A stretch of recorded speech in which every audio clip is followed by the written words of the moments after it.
નમસ્કાર. આમ આદમી પાર્ટીનો ઓવર કોન્ફિડન્સ ભેંસને લાગેલા શિંગડા જેવો અત્યારે લાગી રહ્યો છે. તેનો ભાર ખૂબ વધારે છે અને ખાલી શોભાના છે. કારણ કે અત્યારે આમ આદમી પાર્ટીનો જ્યાંથી ઉદય થયો હતો તે સુરતમાં જે રીતે આમ આદમી પાર્ટીનો ધબડકો બોલી રહ્યો છે, કાર્યકર્તાઓમાં જે અસંતોષ છે તે જોતા લાગી રહ્યું છે કે 2021માં જે રીતે આમ આદમી પાર્ટીનો ઉદય થયો હતો તેણે જે ઓવર કોન્ફિડન્સ પાર્ટીની અંદર ભર્યો છે તે હવે ફુગ્ગાની જેમ ફૂસ થઈને ફૂટવાનો છે. કારણ કે અત્યારે જે આમ આદમી પાર્ટી સુરતથી ખૂબ વધારે આશા લગાવીને બેઠી છે, ત્યાં કાર્યકર્તાઓ, તેમના ઉમેદવારો અને તમામ લોકો એક પછી એક તેમની ઉપર જ સવાલ ઊભા કરી રહ્યા છે.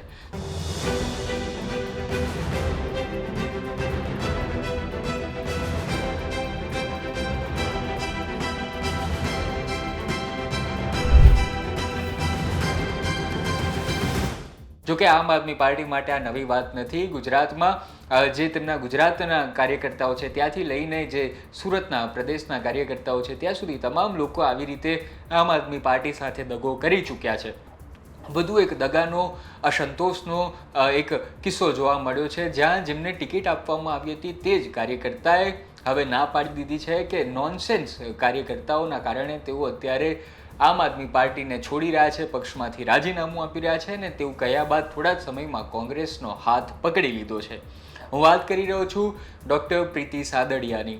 તેઓ આમ આદમી પાર્ટીના 2021માં તેમની ટિકિટ પરથી લડ્યા હતા અને ત્યારબાદ હવે ફરી એકવાર પાર્ટીએ તેમને પર ભરોસો કર્યો અને તેમને ટિકિટ આપી અને ટિકિટ આપ્યાના થોડા સમયમાં આભાર માન્યો અને પછી ભાર લાગતા તેમણે આમ આદમી પાર્ટીનું ઝાડુ છોડીને હાથ પકડી લીધો છે, પંજો પકડી લીધો છે અને તેમણે પોતાનો રોષ ઠાલવ્યો છે. તેઓ પોતે ડૉક્ટર છે અને તેમણે એવું કહ્યું છે કે મેં પાર્ટીને તન મન ધનથી સેવા કરી છે, પણ પાર્ટીની અંદર જે ચાલી રહ્યું છે, દિલ્હીથી આવેલા અમુક જે હોદ્દેદારો છે, નોનસેન્સ હોદ્દેદારો છે, તેઓ ખાલી ને ખાલી ફંડ ઉઘરાવવામાં જ માને છે, પ્રજાની સેવામાં માનતા નથી અને મારી એવી ઈચ્છા હતી કે હું પ્રજાની સેવા કરું.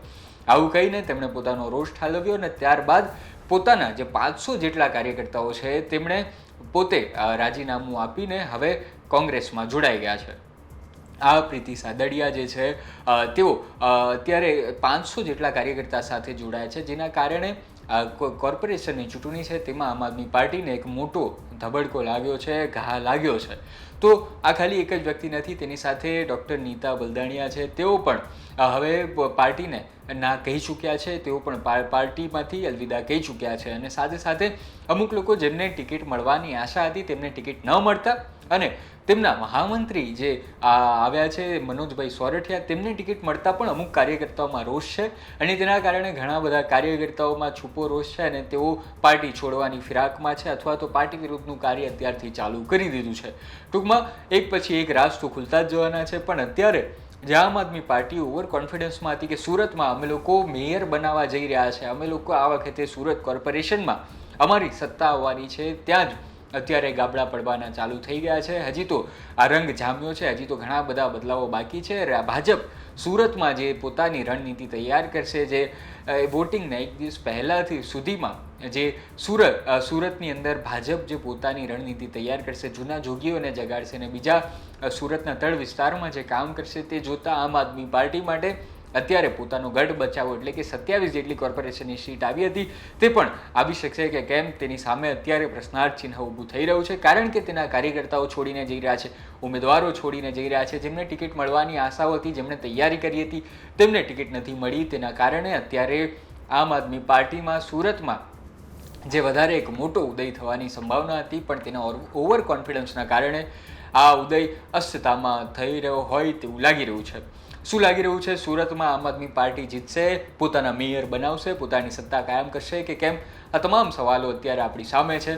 તેમણે થોડા સમય પહેલાં જ દિનેશ કાછડિયા જેઓ કોંગ્રેસમાં હતા અને પછી આમ આદમી પાર્ટીમાં આવ્યા અને પછી પાછા જતા રહ્યા, તેમને પણ ટિકિટ આપી છે. તો આવા ઘણા બધા જે પાર્ટી પોતે કટ્ટર ઈમાનદારનું કહેતી હોય, જે પાર્ટી પોતે શિક્ષિત લોકોને ટિકિટ આપવાની વાત કરતી હોય, જે પાર્ટી પોતે નિષ્કલંકી હોવાની, જે ક્રિમિનલ રેકોર્ડ ન ધરાવતી હોવાની વાત કરતી હોય, તે જ પાર્ટીમાં આવી રીતે અસંતોષ આવે અને તે બીજી કોઈ પાર્ટી જેવી લાગવા લાગે ત્યારે વોટર્સ પોતે સમસ્યા, પ્રશ્નાર્થ ચિહ્ન તેમની સામે આવે છે કે અમે વોટ આપીએ તો આપીએ કોને.